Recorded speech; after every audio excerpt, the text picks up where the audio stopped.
गंगा मैया की कहानी। पौराणिक कथाओं के अनुसार पौराणिक काल में भगीरथ नाम के एक पराक्रमी राजा हुआ करते थे। महिषी कपिल के क्रोध की ज्वाला में भगीरथ के 64,000 पूर्व जलकार भस्म हो गए और उन्हें कभी मोक्ष नहीं मिल सका। उसने अपने पूर्वजों से बहुत ही विनती की और कहा कि तुम गंगा को नीचे ले आओ, तुम्हें मोक्ष की प्राप्ति होगी। जिसके लिए देवी गंगा को धार पर लाना अवश्य था। गंगा देवी को धरती पर लाने के लिए भगीरथ ने घोर तपस्या की, जिसको देखकर माँ गंगा प्रसन्न हुई और उन्हें वरदान मांगने में कहा कि राजा ने माता से पृथ्वी पर आने के लिए अनुरोध किया ताकि उनके पूर्वजों की आत्मा को शांति मिले।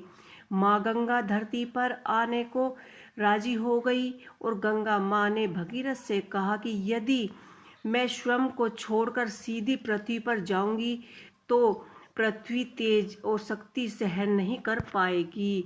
इसी पर समस्या के समाधान के लिए देवी गंगा ने भगीरथ के भगवान शिव की पूजा करने को कहा।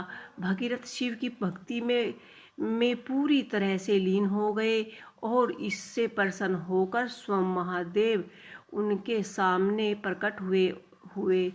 जब भगीरथ ने कहा कि जब भगवान शिव ने उनसे वरदान मांगने को कहा, उन्होंने अपनी समस्या बताई।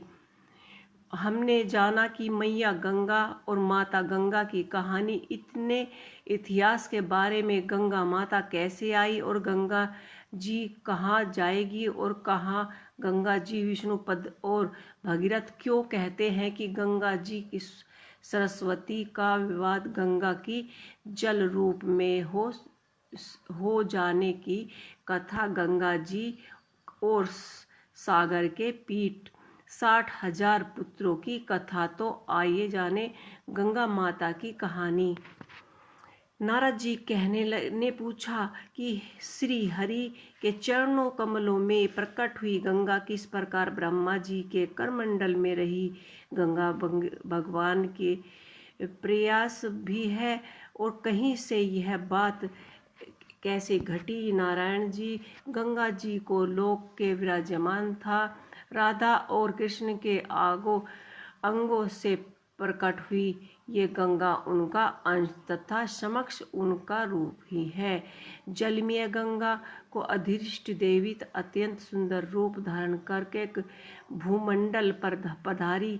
तब वह गंगा कुछ जल भाव तथा भगवान श्री कृष्ण के पास विराजमान हो गई। इतने में असंख्य गोपियों के साथ राधा भी आ गई और राधिका को आते देख कृष्ण उठकर खड़े हो गए और कुछ हंसकर आश्चर्य भाव से मधुर वचनों में बातचीत करने लगे।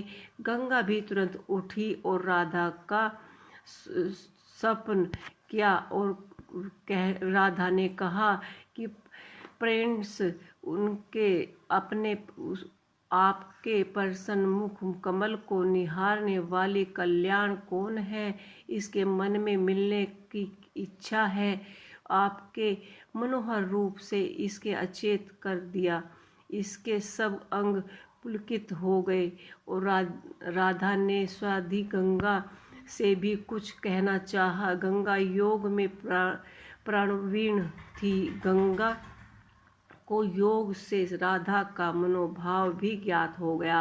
अतः बीच संभव में ही अंधान होकर वह अपने जल में प्रविष्ट हो गई।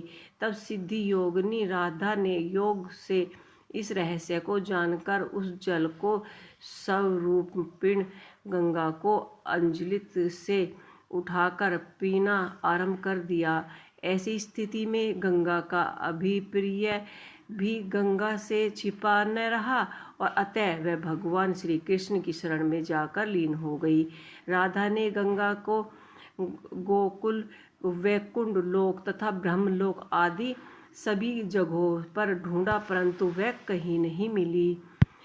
और वह फिर विष्णु तो भगवान शंकर जी, धर्म, इंद्र, सूर्यदेव आदि मुनि गण सभी गोलोक में आए और भगवान श्री कृष्ण की उपासना करने लगे और देवता ने प्रणाम करके उनका स्वागत किया। श्री कृष्ण देवताओं का अभिप्रिय समझकर उनसे कहा, अभी सभी महानुभाव गंगा को ले जाओ। और श्री कृष्ण ने देवताओं को अभिप्रिय समाचार उनसे कहा कि अभी तुम महान भाव गंगा को ले जाओ और यहाँ पधारो।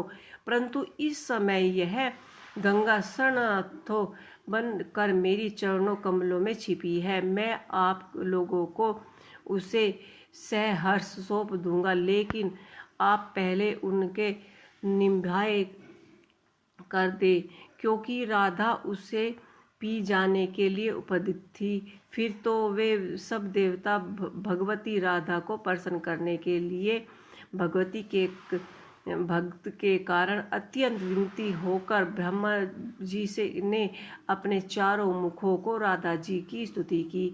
ब्रह्मा जी की इस प्रकार से प्रार्थना करने पर राधा जी हंस पड़ी। उन्होंने गंगा की सभी बातों को स्वीकार कर लिया। तब गंगा श्री कृष्ण के पैरों के अंगूठे के नाखून से निकलकर विराजमान हो गई। ब्रह्मा जी ने गंगा के उस रूप को करमंडल में रख लिया और भगवान शंकर जी गंगा को लेकर ब्रह्मा जी के गंगा के उसी स्वरूप को करमंडल में रख लिया। भगवान शंकर उनको लेकर अपने मस्तक पर स्थान दिया।